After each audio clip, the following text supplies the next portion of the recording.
ہم وعدہ کرتے ہیں تو پورا نہیں کرتے، ہم جھوٹ بولتے ہیں، دوسروں کا حق کھاتے ہیں، ظالم کا ساتھ دیتے ہیں۔ تو یہ سارے رویے جو ہیں یہ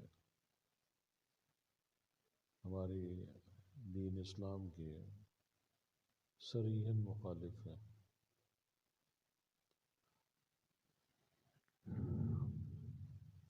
جیسے کہ آپ کو معلوم ہے کہ موجودہ دور میں جس طریقے سے جو حالات مسلم امہ کو درپیش ہیں، تو آپ دیکھ لیں کہ پورے روئے زمین پر کہیں اسلام نافذ نہیں ہے، کہیں شریعت کا نفاذ نہیں ہے، کسی ملک میں شریعت کا نفاذ نہیں ہے۔ اور پوری مسلم امہ بشمول پاکستان سارے جو شام میں وہ ایک ایسے فسطائی اور کافرانہ نظام میں جکڑے ہوئے ہیں کہ آسانی سے اس میں سے یہ نکل نہیں سکتے۔ مغربی تہذیب کا اس وقت اتنا غلبہ ہو چکا ہے، اور یہ کوئی آج کی بات نہیں ہے، انہوں نے اس پہ بڑا کام کیا، انہوں نے بڑی محنت کی اور مسلمانوں کو مغلوب کرنے کے لیے انہوں نے بڑی کوششیں اور بڑی کاوشیں کی ہیں، اور اب وہ اس کا ثمرہ سمیٹ رہے ہیں۔ ہمیں غلام بنا رکھا ہے، غلام ہیں ان کے، کافروں کے غلام ہیں، ہم ان کے دستے نگر ہیں، ہم ان سے بھیک مانگتے ہیں، ان سے ڈالر لے کر ہمارا نظام چلتا ہے، اور وہ نظام بھی اسی کا ہے، اور وہ چلانے کے لیے چند ڈالر ان کو دے دیتا ہے، اور یہ ہمارے ہم مسلمان اس میں گرفتار ہیں۔ ہمیں غیرت یا ایمان نام کی چیز اب بالکل نہیں رہی۔ تو جب تک ہم میں یہ اپنے اسلام کی طرف لوٹ کے نہیں آتے ہیں، قرآن کی تعلیم کی طرف لوٹ کر نہیں آتے ہیں، نبی پاک صلی اللہ علیہ وآلہ وسلم آپ کے اسوہ حسنہ کی طرف نہیں لوٹ کے آتے ہیں، تو ہم اس دنیا میں بھی نامراد اور آخرت میں بھی نامراد۔ ہمیں دنیا میں بھی سزا ملے گی جو کہ کافر ہمیں سزا دے رہے ہیں، غزہ میں، فلسطین میں دیکھیں، افغانستان میں جو کچھ کیا، عراق میں جو کچھ کیا، لیبیا میں جو کچھ کیا، شام میں جو کچھ کیا، کشمیر میں جو کچھ ہو رہا ہے، ہر جگہ مسلمانوں کو انہوں نے صفحہ ہستی سے مٹانے کی پوری کوشش کی ہے اور اس میں لگے ہوئے ہیں۔ اب جو کچھ غزہ میں ہو رہا ہے، جو فلسطین میں ہو رہا ہے، پوری دنیا اس کا تماشا دیکھ رہی ہے۔ کوئی انسانیت نہیں ہے، کوئی اخلاقی اقدار نہیں ہے، کوئی انسانیت نام کی چیز نہیں ہے، اور ظلم اور بربریت کی انتہا ہو چکی ہے۔ اور وہی جو بڑے چیمپئن ہیں انسانی حقوق کے اور بڑی بڑی تنظیمیں ہیں، وہ اب ساری چپ سادھ کے بیٹھی ہیں اور تماشا دیکھ رہی ہیں۔ انسانی حقوق کی بات سب سے زیادہ تحریر کی آزادی، تقریر کی آزادی اور پتہ نہیں کیا کیا حقوق کی بات کرتے ہیں، وہ چیمپئن بھی بنے ہوئے ہیں، اور دوسری طرف اتنے سفاک ہیں، اتنے سفاک ہیں کہ مسلمانوں کا خون بے دردی سے بہا رہے ہیں۔ اب ہمارے سامنے ہے کہ ہمارے بچے شہید ہو رہے ہیں ہزاروں کے حساب سے، ان کی ویڈیوز دیکھیں تو انسان کا دل پھٹتا ہے، کلیجہ پھٹتا ہے۔ اور ہم اپنے آپ سے سوال کرتے ہیں کہ ہم زندہ کیوں ہیں؟ کاش یہ سب کچھ دیکھنے سے پہلے ہم مر گئے ہوتے، لیکن ہم کچھ بھی نہیں کر پا سکتے، کچھ بھی نہیں کر پا سکتے۔ بس جلوس نکال کے بعد چند نعرے لگا کے ہم آ کر بیٹھ جاتے ہیں، یہی کچھ کر سکتے ہیں۔ تو یہ ایک بہت بڑا المیہ ہے ہماری امت مسلمہ کے ساتھ، اور اس کی وجہ یہ ہے کہ ہم غلام ہیں، اور وہ ہمارے آقا ہیں، وہ ہمارے مالک بنے ہوئے۔ ہم رب کی طرف نہیں دیکھتے ہیں، بلکہ ہم یورپ اور امریکہ کی طرف دیکھتے ہیں۔ جب بھی کوئی مسئلہ ہوتا ہے تو ہم ان کے دروازے پہ جا کر دستک دیتے ہیں۔ ہم نے کبھی اپنے اللہ کی طرف رجوع نہیں کیا۔ ہیں ہم مسلمان، لیکن جب وقت پڑتا ہے تو اللہ کو پکارنے کی بجائے ہم امریکہ کو پکارتے ہیں یا یورپ کو پکارتے ہیں۔ اس کی وجہ کیا ہے؟ اس کی وجہ یہ ہے کہ ہم اسی سانچے میں ڈھل چکے ہیں۔ ہم نے ان کو اپنا آقا اور مولا تسلیم کر لیا ہے،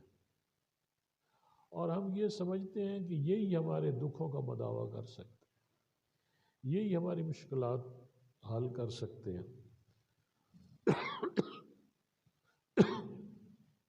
کتنی بڑی ایمان کی کمزوری ہے! اللہ اور رسول پہ بھروسہ کرنے کی بجائے، اللہ پہ یقین کرنے کی بجائے، ہم اللہ اور رسول کے دشمنوں پہ بھروسہ کرتے ہیں، تکیہ کرتے ہیں، اور انہی سے مدد کے طلبگار ہوتے ہیں، اور انہی کی طرف ہم دیکھتے رہتے ہیں کہ ہماری کب مدد کریں۔ یہ کوئی بات ہے؟ ہماری بیٹیاں، اگر ایک بیٹی کے ساتھ کوئی تھوڑی سی بھی کافر حرکت کرتا تو ہماری فوجیں امڑ آتی تھیں اسلام مسلمانوں کی، اور ان کو تہس نہس کر دیتے تھے ان کو۔ آج ہماری بچیوں کی عزتیں لوٹ رہے ہیں، ریپ کر رہے ہیں، جیلوں میں ٹھونسی ہوئی ہیں ہماری بچیاں، ہمارے بچے جیلوں میں ٹھونسے ہوئی ہیں، ہمارے نوجوان جیلوں میں پڑے ہوئے ہیں، اور وہ دنیا کا کوئی قانون وہ نہیں مانتا۔ ابھی UN کے وجود کو ہم کیا کہیں، اسے ہم آگ لگا دیں، اس کو ہم کیوں ہم اس میں پھنسے ہوئے ہیں، اس کے چکر میں UNO کے سلامتی کونسل، یہ تو سب انہی کا ہے۔ ہم پھر بھی جانتے ہوئے بھی ہم کیا ہمارے حکمران یا ہماری امت یہ سمجھتی نہیں ہے کہ UNO کس کی ہے، سلامتی کونسل کس کی ہے؟ یہ جو ادارے ہیں بین الاقوامی، ان کو کون چلا رہا ہے؟ جمہوریت کو کون چلا رہا ہے؟ ہر ایک چیز پہ انہوں نے کنٹرول حاصل کر رکھا ہے، اور ہم بے بس ہیں، ہم بے بس ہیں۔ ہم نے ان کو، ان کی سپرمیسی کو، ان کی طاقت کو، ان کے جبر کو ہم نے تسلیم کر لیا ہے کہ وہ ڈاڈے ہیں، ہم ماٹھے ہیں، ہم ڈھیلے ہیں، ہم بزدل ہیں، ہم ناکارہ ہیں، بس وہ جو ہے وہ بڑے مضبوط ہیں۔ اب اسرائیل نے پوری دنیا میں طاق بٹھا رکھی تھی اپنی فوجی طاقت کی، اسلحے کی، اور کیا کیا اس کے پاس نہیں ہے، اس کا اور کیا کون کون سا اسلحہ استعمال نہیں کر رہا۔ اس کا مکمل بھروسہ جو ہے وہ اسلحے پہ ہے، اور وہ تباہی کر رہے ہیں۔ ادھر جہاز ہیں، ادھر ٹینک ہیں، ادھر بحری جہاز جو ہیں وہ فائرنگ کر رہے ہیں، اوپر سے ایئر فائر ہو رہا ہے، نیچے سے ٹینک فائر کر رہے ہیں، لیکن سامنے آ کے وہ جنگ لڑنے کی ہمت نہیں رکھتے۔ ان مجاہدوں نے ان کو ان کی ناک میں دم کر رکھا ہے، جو مٹھی بھر مجاہد ہیں، جن کو کوئی مدد دینے کے لیے بھی تیار نہیں، جن کو کوئی اسلحہ بھی دینے کو تیار نہیں۔ مسلمان حکمران ڈرتے ہیں، بزدل ہیں، انہیں اسباب پہ کہ ہمارے یہ نقصان ہو جائے گا، اگر ہم نے یہ کیا تو وہ نقصان ہو جائے گا، لیکن یہ نہیں سوچتے کہ ہمیں اللہ کیا فرما رہا ہے، اللہ کا رسول کیا فرما رہا ہے۔ تو میں نے کہا کہ ہم وہ جو بات میں نے پہلے کر چکا ہوں میں، کہ ہم نے ورچولی، حقیقتاً ہم نے غلامی کو قبول کر لیا ہے، اور ہم میں کوئی تڑپ آزادی کی یا کوئی وہ خواہش بھی موجود نہیں ہے۔ ہمارا تمام تر نظام، ملکی نظام، ہمارے ادارے سارے ان کے ماتحت ہیں اور انہیں سے احکامات ہیں۔ کہنے کو ہم آزاد ہیں، کہنے کو پاکستان ایک اسلامی ملک ہے، اور یہاں کہنے کو آئین میں یہ بھی لکھ دیا ہے کہ یہاں قرآن اور سنت کے خلاف کوئی قانون نہیں بن سکتا، لیکن قانون سارے قرآن اور سنت کے خلاف بن رہے ہیں۔ جو ان کا وہ کراس جینڈر والا قانون کہ جی مرد مرد کے ساتھ شادی کر سکتے، عورت عورت کے ساتھ شادی، یہ کس کو خوش کرنے کے لیے ہے؟ کیا یہ مسلمان سوچ بھی سکتا ہے؟ ذرا سوچو کہ ہمارے آباء آ جائیں، ہمارے اجداد آ جائیں، صحابہ کرام آئیں اور دیکھیں یہ کیا ہو رہا ہے، مسلمان کیا کر رہے ہیں، یہ کون سا اسلام ہے، کون سی مسلمانی ہے؟ جانتی ہوئی بھی کہ یہ قانون کافرانہ ہے، جانتی ہوئی کہ یہ قرآن کے خلاف ہے، مسلمانوں کے خلاف ہے، انسانیت، اخلاقیات ہر لحاظ سے گھٹیا گرا ہوا ہے، لیکن ہم اتنے گرے ہوئے اور اتنے نیچ ہیں کہ ہمیں ذرا بھی شرم نہیں آتی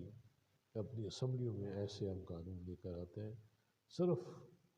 اپنے آقا کو، اپنے آقاؤں کو، بلکہ ان کو خوش کرنے کے لیے یہ ہم سب کچھ کرتے ہیں۔ تو یہ کتنے دکھ کی بات ہے کہ ہم اپنی اسمبلی میں کوئی قانون اپنی مرضی سے، جو کہ ہمارے معروضی حالات، ہمارے واقعات، ہمارے لوگوں کی ضروریات، لوگوں کے احساسات، ان کی حاجات، ان کو سامنے رکھ کے ہم نہیں بناتے۔ ہم جب قانون بناتے ہیں تو پہلے ادھر سے ہم بلیسنگ لیتے ہیں امریکہ کی، اوکے لیتے ہیں ان سے کہ جی، اور پھر وہ کہتے ہیں ہاں یہ بناؤ۔ کتنا ظلم ہے، کتنا ظلم ہے۔ میرے دوستوں، کہنے کا مطلب یہ ہے کہ بڑا دکھ ہے مجھے، میں عمر کے اس حصے میں ہوں کہ مجھے اب میں کچھ بھی نہیں کر سکتا بحیثیت ایک مسلمان کے۔ میں کیا کر سکتا ہوں؟ میں یہی ہے کہ میں اپنے جو یہ خیال ہے آپ کو منتقل کر رہا ہوں، اور آپ یہ سب کو جانتے ہیں۔ یہ کیا، صرف بات یہ ہے کہ تھوڑا غور اور فکر کرنے کی، ہر بندہ سمجھ جاتا ہے، تو یہ بڑے مسئلے نہیں ہیں، یہ ہمارے سامنے ہے سب کچھ، کوئی چھپا ہوا نہیں ہے، جو کسی کو پریدنے کی یا ڈھونڈنے کی ضرورت نہیں ہے، یہ سب تماشا ہمارے سامنے ہو رہا ہے اور ہم سارے سے واقف ہیں۔ ہمارے بچوں کو کیا سکھایا جا رہا ہے؟ کیا ہماری نسلیں تباہ نہیں ہو گئی ہیں؟ ہماری بچیاں جو ہیں یونیورسٹیز میں چکلا نہیں بنا ہوا ہے؟ ہماری بچیوں کے ساتھ کیا ہوتا ہے؟ وہ تو سامنے آگی، ساری یونیورسٹیز میں ایسے ہی معاملات ہیں۔ یہ اس گندی تہذیب کا شاخسانہ ہے اور ہم اس میں رنگی ہوئی ہیں، کوئی اقدامات نہیں اٹھاتے، کوئی سدباب نہیں کرتے، حالانکہ مسلمان کے لیے تو، ہر مسلمان کے لیے یہ مشن ہے، اللہ کی طرف سے دیا ہوا ہے کہ امر بالمعروف و نہی عن المنکر، بحیثیت فرد بھی، بحیثیت جماعت بھی، بحیثیت امہ، ہم اس پہ بالکل پورے نہیں اترتے، بلکہ اس کے قابل ہی نہیں ہیں۔ اس کے قابل ہونے کے لیے ہمیں اب خود میں تبدیلی لانی ہوگی، اپنے آپ کو تبدیل کرنا ہوگا، جو کہ ہم کرنے کو تیار نہیں ہیں، کیونکہ ہم اس رنگ میں رنگے ہوئی ہیں کہ ہماری خیالوں پہ پیرا ہے، ہماری سوچوں پہ پیرا ہے، ہمارے نظریات پہ پیرا ہے، اور ہمیں زنجیریں پڑی ہوئی ہیں۔ یہ کتنے ظلم کی بات ہے۔ ہمارے مدارس وہ ڈیلیور کرنے میں ناکام ہو چکے ہیں. ہمارے عصری علوم جو ہماری کالجز یونیورسٹیز میں پڑھائے جاتے ہیں، میری طرف توجہ رکھو یار، جھلے عادت رکھنا ہے. وہ ہمارے قومی اہداف کو سے ہم آہنگ نہیں ہیں. ہم نظریاتی طور پہ بھی مفلوج ہو چکے ہیں، نظریاتی طور پہ بحیثیت قوم.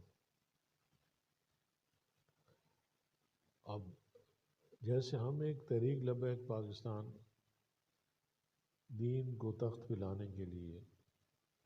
سامنے آئی، لیکن جو حشر اس جماعت کا ہمارے حکمرانوں نے کیا، اداروں نے کیا، جس بے دردی سے ان کو جیلوں میں ٹھونسا گیا، ان کو سزائیں دی گئیں، گولیاں برسائی گئی، یہ کیا کہتے تھے؟ کوئی غور نہیں کرتا ان باتوں میں. ان کا مطالبہ کیا تھا؟ یہ کس کی بات کر رہے تھے؟ کوئی ذات کی بات کر رہے تھے؟ کوئی ملکی مفاد کے خلاف بات کر رہے تھے؟ صرف نبی پاک صلی اللہ علیہ وسلم کے ناموس کی بات کر رہے تھے، ختم نبوت کی بات کر رہے تھے، اور ملک میں اسلامی نظام نافذ کرنے کی بات کر. بس یہی قصور ہے نا.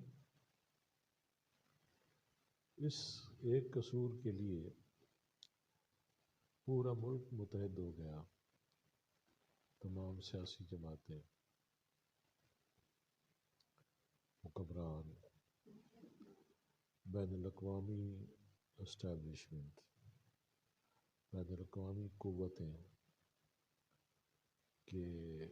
یہ جب گونج ان کے کانوں میں پڑی کہ ایک شخص جو ہے وہ یہ باتیں کر رہا ہے،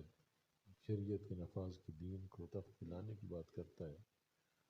تو ان کے ایوانوں میں کھلبلی مچ گئی، ہلچل مچ گئی. وہ یہ بات سننا گوارا ہی نہیں کرتے،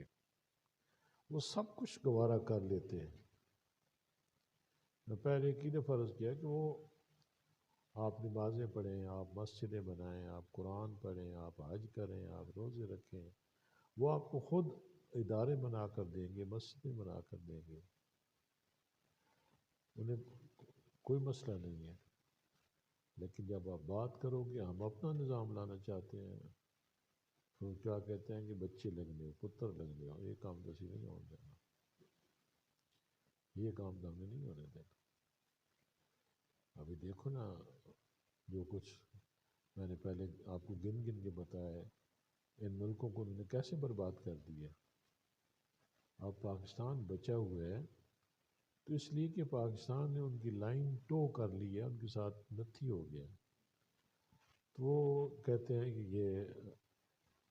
مضر ملک نہیں ہے، یہ ہمارے لیے نقصان دہ، ہمارا نقصان نہیں کرے. اگرچہ ایٹمی پاور ہے لیکن اس میں وہ دم خم نہیں ہے،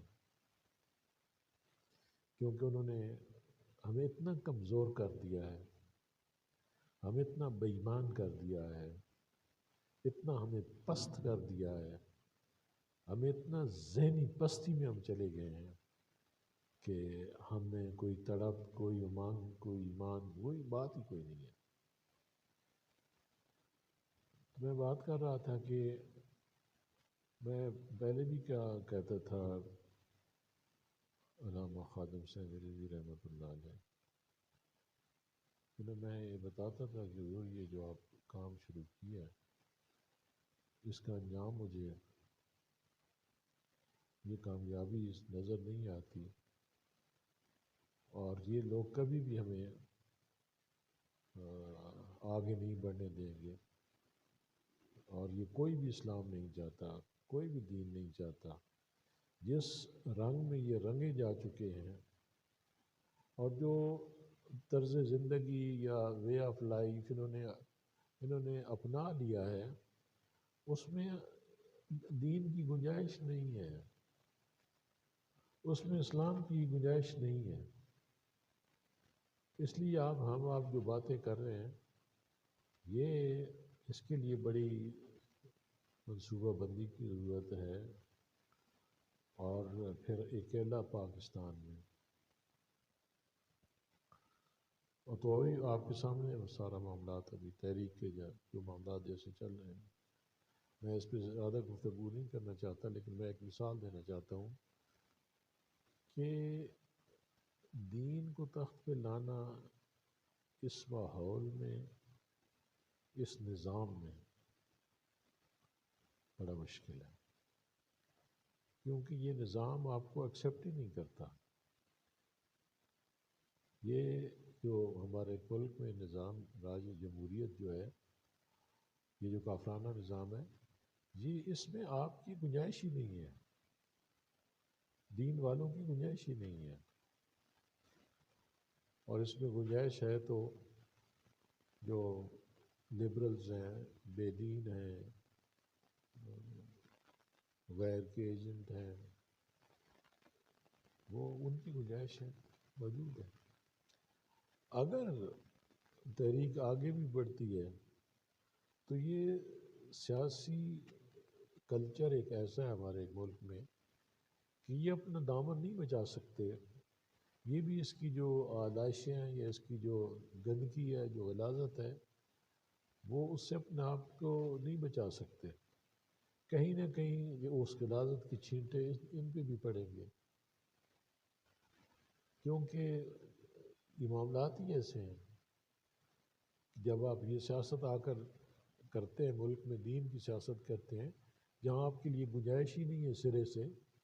تو آپ اس نظام سے ایک قسم کی ٹکر لے رہے ہیں، تو یہ نظام تو آپ کو قبول ہی نہیں کرتا، لا محالہ آپ نے کہیں نہ کہیں اس نظام کو قبول کرنا پڑے گا آپ کو، تو وہاں کر آپ کا جو وہ مقصد ہے وہ کمپرومائز ہو جاتا ہے، تو پھر بڑا مشکل ہو جاتا ہے معاملہ۔ تو میرے دوستوں، بات یہ ہے کہ ضرورت اس عمر کی ہے، اس کا حل یہ ہے کہ تمام ملک کے علماء سب سے پہلے اکٹھے ہوں، ایک ملکی سطح یا ایک بین الاقوامی سطح کی ایک کانفرنس کریں، ایک دن، 2 دن، 3 دن، ہفتہ مل بیٹھے اور ان مسائل کا حل تلاش کریں، اپنی اپنی جو علمی قابلیت ہے، جو اپنی ان کی استعداد ہے، اس کے مطابق وہ امت کو حل دیں اس کا، کیونکہ اور ہمیں کوئی نہیں ہے اس کا حل دینے والا، اور کوئی نہیں ہے ہمیں ہماری امامت یا ہماری قیادت کرنے والا، اور کوئی نہیں ہے۔ ازرو دین، ازرو قرآن، ہر لحاظ سے ہمارے امام جو ہیں وہ علماء اور صوفیاء ہیں۔ تو جب تک یہ متحد نہیں ہوتے، جب تک یہ کوئی لاہ عمل تیار نہیں کرتے ملک کی بقا کے لیے، اسلام کی بقا اور فلاح کے لیے، تو کافر تو ہمیں مٹا رہا ہے، اور یہ مٹ رہے ہیں، اور ان کو ہوش ہی نہیں ہے، یہ نہیں مل کر بیٹھتے، ایک دوسرے کو برداشت ہی نہیں کرتے ہیں۔ یہ ان کے بارے میں ایک تاثر ہوتا ہے جو لبرلز ہیں، یا جو غیروں کے ایجنٹ ہیں، یا جو دین بیزار لوگ ہیں، وہ یہ تو کہتے ہیں یہ مولوی یار یہ ایک دوسرے میں نماز نہیں پڑھتے، ایک مسجد جو والا دوسری مسجد میں نماز نہیں پڑھتا، یہ دین کو تخت پہ لائیں گے، یہ تو آپس میں نہیں مل بیٹھتے۔ تو ان کے پاس بڑا یہ سالڈ اور بڑا ریزن ہے، دبنگ قسم کا ریزن ہے ان کے پاس، تو علماء کیوں نہیں اکٹھے ہوتے ایک عظیم مقصد کے لیے؟ پھر اس علم کا کیا فائدہ ہے؟ کیا آپ کو علم جو ہے وہ تقسیم سکھاتا ہے؟ کیا آپس میں تقسیم ہو کر رہو، آپس میں جدائیاں پیدا کر کے رہو، اور فائدہ کس کو ہو رہا ہے، اور تباہ کون ہو رہا ہے؟ فائدہ دشمن اٹھا رہے ہیں اور تباہ امت ہو رہی ہے۔ ابھی یہ سوچ نہیں کرتے، تباہ ہم لوگ ہو رہے ہیں، اور انہوں نے اپنے آپ کو تقسیم کر رکھا ہے۔ خدا نے یعنی وہ ہدایت دے، اور میں تو چھوٹا ہوں اور بڑی بات کر رہا ہوں کہ خدا ان کو، اللہ پاک ان کو اکٹھا کرے اور ہمارے موجودہ جو مسائل ہیں، جو ملت اسلامیہ، امت اسلامیہ، اس کو پوری دنیا کے جتنے بھی علماء ہیں وہ مل کر اور ایک متفقہ لائے عمل تیار کریں، اور اپنے جو مدارس ہیں ان کو اپ گریڈ کریں، ان میں تبدیلی لائیں، جن کو قرآن اور حدیث تعلیم دیتے ہیں تو ساتھ ساتھ ان کو عصری علوم میں بھی اور دنیا میں مقابلہ کرنے کے لیے اپنے نوجوان تیار کریں، اور اس کی بنیاد جو ہے وہ ہمارے جو قرآن کے سنہری اصول ہیں ان پہ رکھیں، ادارے قائم کریں، اور انہیں کہیں جی کہ ہم یہ اہداف ہیں، یہ ہمارے سامنے ہیں، ہم اپنے اداروں میں جو ہمارے بچے ہیں ان کو جب یہاں سے نکلیں تو یہ انتہائی اچھے کردار کے حامل ہوں، یہ جھوٹ نہیں بولیں، یہ وعدہ خلافی نہ کریں، کسی کا حق نہ کھائیں، ناانصافی کا ساتھ نہ دیں، ظالم کا ساتھ نہ دیں۔ اس طریقے سے کتنے ہی ہیں یہ اہداف مقرر کر کے باقاعدہ ان پہ پھر تعلیم دی جائے، ان کو ایجوکیٹ کیا جائے، ان کی گرومنگ کی جائے، ان کی شخصیت کو نکھارا جائے اس ماحول میں، تو پھر یہ ہے کہ کم از کم لارج سکیل پہ، بڑے سکیل پہ یہ کام شروع کریں، اور اپنے جتنے ہمارے موجودہ مدارس ہیں ان کو ایک متفقہ لائے عمل دیں اور ایک متفقہ کورس دیں، اور وہ اس میں کوئی تقسیم نہ ہو، اس میں کوئی وہ نہ سارا وہ پڑھائیں، بچوں کو وہ پڑھائیں، اور جو اپنے اختلافات ہیں ان کو مل بیٹھ کے حل کریں۔ تو تبدیلی آئے گی جب تک آپ کا فرد تبدیل نہیں ہوگا، آپ کا معاشرے میں عمومی ایک تبدیلی نہیں آئے گی جو کہ ذات سے شروع ہوتی ہے، ذات سے شروع ہوتی ہے، پھر گھر سے شروع ہوتی ہے، پھر محلے سے شروع ہوتی ہے، جس سے معاشرہ تشکیل پاتا ہے۔ تو آپ جو طریقت کے طالب علم ہیں تو آپ کو چاہیے کہ آپ اس نہج پہ سوچیں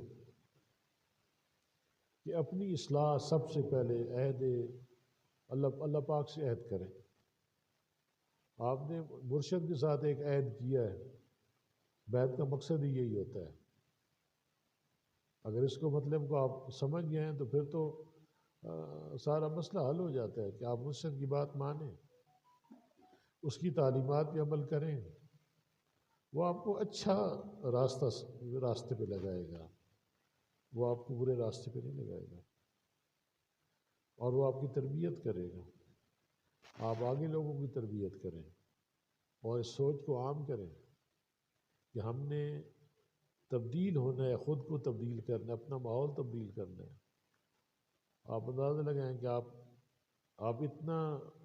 اگر بازار میں جاتے ہیں تو آپ کو کوئی ڈھب کا کپڑا جو ہے، جو سلے ہوئے آپ کو کپڑے ملتے ہیں جو عورتیں پہنتی ہیں، آپ کو با پردے والا کوئی کپڑا یا جو عزت و احترام والا، جو اپنی عورت کو جو ڈھانپ سکے یا جو اس کی زینت کو چھپا سکے، وہ نہیں ملے گا، بلکہ آپ کو ہر جگہ جتنا وہ اپنی زینت کو اجاگر کر سکتی ہیں اس کے انبار لگے ہوئے ہیں، ہر قسم کے فاشا لباس، پینٹیں پہن رہی ہیں، جو جینز پہن رہی ہیں، نکرز پہن رہی ہیں، بال کھلے لے کر پھرتی ہیں، ان کا کوئی ماں باپ نہیں ہے، ان کا کوئی باپ نہیں ہے، ان کا کوئی بھائی نہیں ہے، یہ کس کا کام ہے کنٹرول کرنا ان کو؟ یہ ہماری بدقسمتی ہے۔ یہ کب ہوگا؟ جب آپ کو احساس ہوگا، آپ کو میں بتاتی ہوں، آپ کو احساس ہوگا آپ اپنے گھر سے شروع کریں،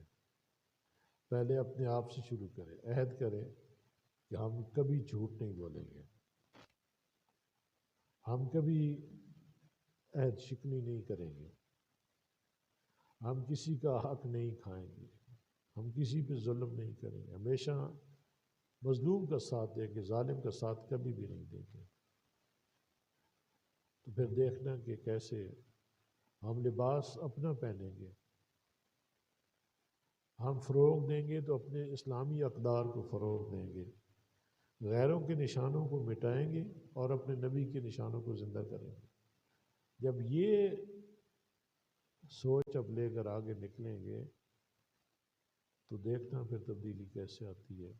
ورنہ کوئی آثار نہیں ہے۔ یہ فکر آپ نے عام کرنی ہوگی، اگر مسلمان ہیں تو پھر مسلمانی تقاضے پورے کریں،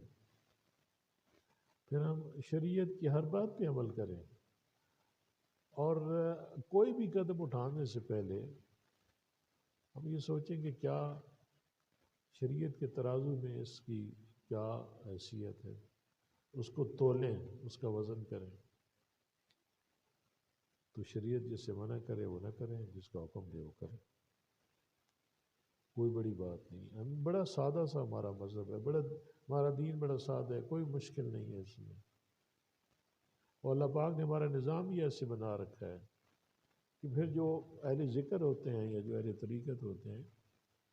تو ان کی تو باطنی صفائی اتنی ہوتی ہے کہ وہ کھرے کھوٹے میں تمیز انہیں آ جاتی ہے، اور وہ جو میل کچیل ہوتی ہے وہ ذکر اذکار سے، مرشد کی صحبت سے وہ دور ہوتی ہے۔ آپ کی سوچیں مصفہ اور پاک ہو جاتی ہیں جب آپ کے لطائف جاری ہوتے ہیں، جب آپ ذکر اللہ کرتے ہیں تو آپ اس کے اثرات آپ کی شخصیت پہ مرتب ہوتے ہیں اور آپ تبدیل ہوتے ہو۔ تو اگر یہ کچھ کر کے بھی آپ تبدیل نہیں ہو رہے ہو پھر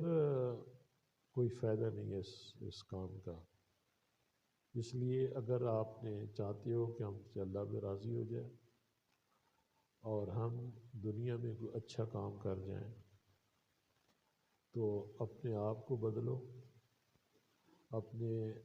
رویوں کو بدلو، اپنی فرسودہ غلط سوچوں کو بدلو، اور خود کو مکمل طور پہ دین کے سانچے میں ڈھالو اور اس رنگ میں رنگے جاؤ جو کہ مصطفی رنگ ہے، اس رنگ میں رنگے جاؤ، تو پھر بچت ہے، اور پھر آپ کی اولاد بھی آپ سے سیکھے گی، کیونکہ اولاد اپنے ماں باپ سے سیکھتی ہے۔ پھر اگر سکولنگ اچھی ہو، ہمارے مدرسے ٹھیک ہوں، ہمارے تعلیمی نظام ٹھیک ہو، گھر میں ماں باپ کی تربیت اچھی ہو اور باہر استاد اچھے ہوں، تعلیم کا نظام اچھا ہو، اور ہمارے اسلام کی عکاسی کرتا ہو، ہمیں اپنے ہیروز کے بارے پڑھایا۔ اور کتنی افسوس کی بات ہے کہ آج کی جب کسی کو تباہ کرنا ہوتا ہے نا، بڑی میں پتہ کی بات بتا رہا ہوں، جب کسی کو گمراہ کرنا ہوتا ہے نا تو اس کا ماضی سے رشتہ کاٹ دیا جاتا ہے۔ ہمارا ماضی تابناک ہے، ہماری تاریخ چونکا دینے والی ہے، ہمارے کارنامے، ہمارے مسلمانوں کے عظیم کارنامے ہیں، ہمیں ان کو کاٹ دیا گیا ہے، ہمیں ان سے دور کر دیا گیا ہے تاکہ ان سے یہ کوئی طاقت نہ لے سکیں یا اپنے آپ کو تبدیل نہ کر سکیں۔ تو ہمیں کیا پڑھایا جاتا ہے؟ ہمیں وہی پڑھایا جاتا ہے جو جس کو وہ اپروو کرتا ہے۔ کون؟ انکل سام، امریکہ بہادر، یورپینس، مغربی لوگ جو ہمیں کھانے کو دیتے ہیں، جو ہمیں ڈالر دیتے ہیں، جن کے ہم غلام ہیں۔ تو یہ صورتحال ہے۔ اس لیے اپنے آپ کو بدلنا ہے، اپنی نسلوں کو بدلو تاکہ آپ کی آخرت بھی بن جائے، اور دنیا سے جب جائیں تو آپ یہ ترکہ چھوڑ جائیں، ایک نیک اولاد پیچھے چھوڑ کے جائیں جس کے اچھے اعمال کی وجہ سے آپ کا صدقہ جاریہ آپ کو ملے، اور آپ کو خوشی ہو کہ میں دنیا سے گیا ہوں تو میری اولاد پیچھے جو ہے وہ اچھے کام کر رہی ہے۔ اگر آپ اچھی تربیت نہیں ہوگی، اچھی سکولنگ نہیں ہوگی، اگر وہ دین پہ نہیں چلنے والے ہوں گے، وہ خود بھی برباد اور آپ کے لیے بھی اذیت کا باعث بنے گے۔ اس لیے اللہ پاک سے دعا ہے، اللہ پاک ہمیں آپ کہنے اور اس پہ عمل کرنے کی توفیق عطا فرمائے۔ وما علینا الا البلاغ۔